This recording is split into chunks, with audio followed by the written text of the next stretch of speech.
ধার করা টাকা পরিশোধ করতে না পেরে পঞ্চম শ্রেণী পড়ুয়া এক শিশুকে 40 এক ব্যক্তির সাথে জোর করে বিয়ে দেওয়ার অভিযোগ উঠেছে। ঘটনাটি ঘটে পটুয়াখালীর কলাপাড়া উপজেলায়। ওই শিশু শিক্ষার্থীর বাড়ি কলাপাড়া উপজেলার টিয়াখালী গ্রামে। পুলিশ জানায়, প্রায় 4 মাস আগে ওই শিশুর বাবা নজরুল ইসলাম তার ফুফু জাহানারার মাধ্যমে শিপন হাওলাদারের কাছ থেকে 40,000 টাকা ধার নেন। টাকা পরিশোধ করতে না পারায় এলাকা ছেড়ে পালিয়ে যায় নজরুল ইসলাম।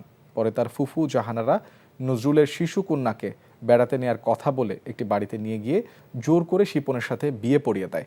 পরে শিশুটি পালিয়ে বাড়িতে ফিরে আসে। শিপন হাওলাদারের বাসায় এসে শিশুটিকে তুলে নিয়ে যাওয়ার হুমকি দেয়। বিষয়টি খতিয়ে দেখে আইনগত ব্যবস্থা নেওয়ার কথা জানিয়েছেন উপজেলা নির্বাহী কর্মকর্তা। এই ঈদে জামা জুতো অ্যাক্সেসরিজের ডিসকাউন্ট।